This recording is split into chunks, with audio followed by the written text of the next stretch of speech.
Good morning, friends. Welcome to Learn with Trupti. Today we are start Standard 7 Science, Chapter number 5, Acid, Base and Salt. Introduction. Substance are classified into acid, base and salts.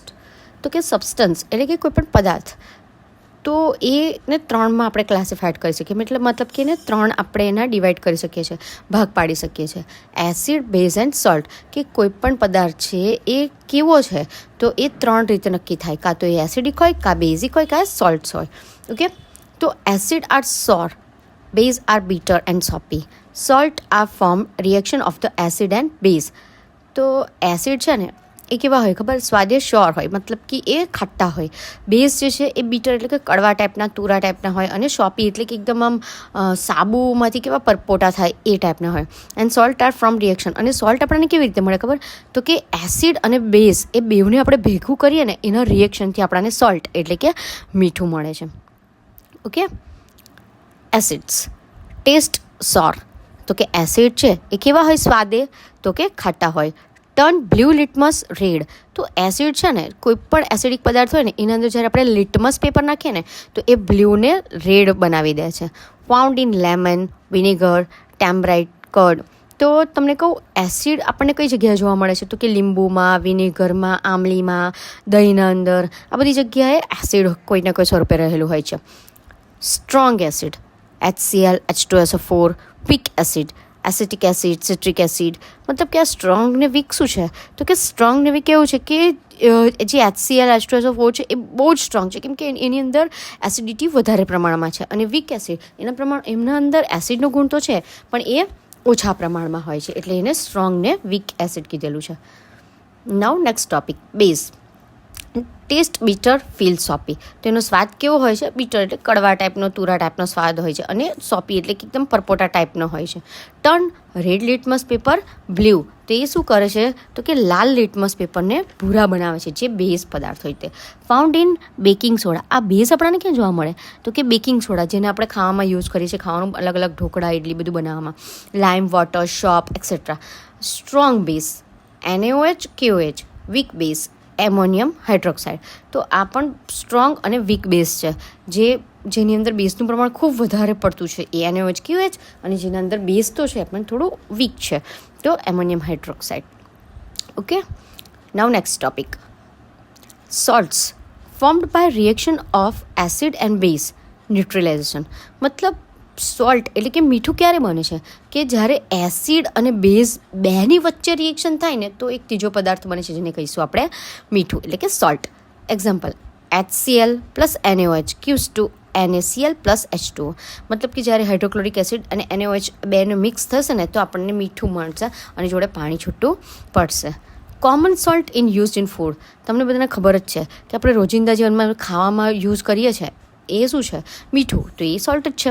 અધર સોલ્ટ્સની વાત કરું તો washing soda, baking soda, gypsum. Now they other salts. Okay, તો આપણે acid base ને સોલ્ટ્સ તો જોયા. હવે આપણે જોઈશું uses of acid base and salt. મતલબ કે આપણે એનો ઉપયોગ કઈ કઈ જગ્યાએ કરી શકીએ છીએ. Acids used in fertilizer, pastry, food preservation. Base used in shop, cleaning agent, paper industry. Salts used in food, medicine, washing and plaster of Paris. તો આ તો તમને શોર્ટકટમાં 2 કે 3 યાદ રાખવા માટે કીધા. ઓકે, આ એના યુઝ છે જે આપણે રોજિંદા જીવનમાં કરીએ છીએ. Now this is the figure of use of acids in easy to understand for this exam. Okay, carbonic acid, sulphuric acid, tartaric acid, nitric acid, hydrochloric acid etcetera. આ ફિગરના અંદર તમને ઇઝીલી ખબર પડી જશે કે એસિડના નામ તો sulphuric acid, tartaric acid, nitric acid હોય છે, પણ આપણે એનો રોજિંદા જીવનમાં ઉપયોગ કઈ કઈ જગ્યાએ કરીએ છીએ. નાવ the next is uses of base. Sodium hydroxide, sodium carbonate, sodium bicarbonate, calcium hydroxide, ammonium et cetera. This are the uses of base in daily life. Okay, આ બંને ફિગર તમને ઇઝી રીતે યાદ રાખવામાં મદદરૂપ થશે કે જેનાથી તમે એક્ઝામમાં ઇઝી રીતે રોજિંદા જીવનમાં આપણે એસિડ ને બેઝ, એસિડ કે બેઝ નામ બોલીએ તો આપણને એવું થાય કે આપણે એસિડ બેઝ ખાતા પીતા હોઈશું, તો આપણે એનો ઉપયોગ કરીએ છીએ. તો એ કેવી રીતે કરીએ છીએ તો એ તમને ઇઝી ખબર પડી જશે. Okay, neutralization reaction, when an acid reacts with a base, salt and water are formed. તો જેવું મેં તમને પહેલાં કીધું તેવું સોલ્ટ કેવી રીતે બને છે, તો કે એસિડ અને બેઝ વચ્ચે રિએક્શન થાય, એટલે કે એક રાસાયણિક કે કેમિકલ પ્રક્રિયા થાય ત્યારે સોલ્ટ અને વોટર આપણને મળે છે. જેનું એક્ઝામ્પલ છે HCl plus NaOH gives to NaCl plus H2. તો હવે આપણે આ જે વસ્તુ બની ન્યુટ્રલાઇઝેશન રિએક્શન જે પ્રક્રિયા છે એનો ઉપયોગ ક્યાં કરીએ છીએ? યુઝ ઇન મેડિસિન, દવા બનાવવા માટે, ફોર એસિડિટી, ઓકે, મતલબ કે જ્યાં આગળ એસિડનું પ્રમાણ જોઈતું હોય આપણે ત્યાં, in agriculture, for soil treatment, બરાબર. આ બધી જગ્યાએ આપણે ન્યુટ્રલાઇઝેશન પ્રક્રિયાનો ઉપયોગ કરીએ છીએ. Now the next topic, indicator. Indicator tell us whatever the substances acidic or basic. Indicator એક એવો પદાર્થ છે જે આપણને એવું કહે કે આપણે બહુ બધા પદાર્થ લીધા છે કે 2 કે 4 કે ગમે એટલા પદાર્થ છે આપણી પાસે, એ એસિડિક છે કે બેઝિક છે એ આપણે જાણવું હોય, આપણને ખબર ના હોય કે આમાંથી કેટલા પદાર્થ એસિડવાળા છે અને કેટલા પદાર્થ બેઝિકવાળા છે, તો એ આપણને જણાવવાનું કામ કરે છે indicator. Indicator are 2 types, natural and synthetic. 2 ટાઈપના ઇન્ડિકેટર આવે. તો નેચરલ ઇન્ડિકેટર કોણ છે? તો કે લિટમસ, ટર્મરિક, ચાઇના રોઝ, આ બધા નેચરલ છે કે જે આપણને કુદરતી રીતે મળતા છે.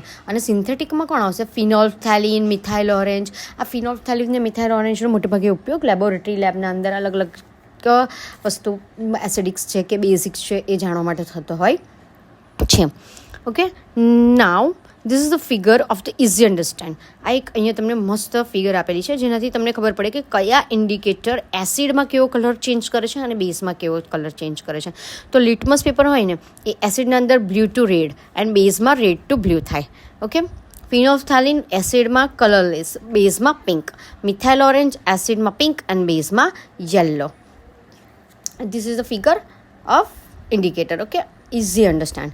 તો આનાથી તમે એક્ઝામમાં કંઈ પણ આન્સર એસિડિક, ઇન્ડિકેટર, બેઝના રિલેટેડ સોલ્વ કરી શકો છો. Okay, summary. તો આ લેસનથી આપણને શું શીખવા મળ્યું? Acid are sour, base are bitter and soapy. Okay, તો એસિડ્સ કેવા હોય છે? તો કે ખાટા. બેઝ કેવા હોય છે? તો કે કડવા એન્ડ મતલબ તુરા ટાઈપના, અને શોપી એનો નેચર હોય છે. Indicator helps to detect acid and base. Indicator આપણને શું કામ લાગે છે? તો કે કયો પદાર્થ એસિડવાળો છે કે બેઝવાળો છે, એટલે કે એસિડ્સ ને બેઝ જાણવા માટે. ન્યુટ્રલાઇઝેશન ફોર્મ સોલ્ટ એન્ડ વોટર. ન્યુટ્રલાઇઝેશનની પ્રક્રિયાથી આપણને શું મળે છે? તો કે સોલ્ટ એન્ડ વોટર, એટલે કે મીઠું અને પાણી મળે છે. Acid, base and salts are have to many daily life uses. તો તમને ખબર છે આ બધું જોયું અને પેલી આગળ 2 ફિગર મેં તમને આપી એ જોવાથી તમને ઇઝી ખબર પડી ગઈ હશે કે એસિડ અને બેઝ નામ તો એવા છે પણ આપણે એનો આપણા રોજિંદા જીવનમાં ઉપયોગ કરીએ છીએ. Okay, thank you friends. જો તમને આ વિડીયો ગમ્યો હોય તો મારી ચેનલને લાઇક, શેર એન્ડ સબસ્ક્રાઈબ કરવાનું ભૂલતા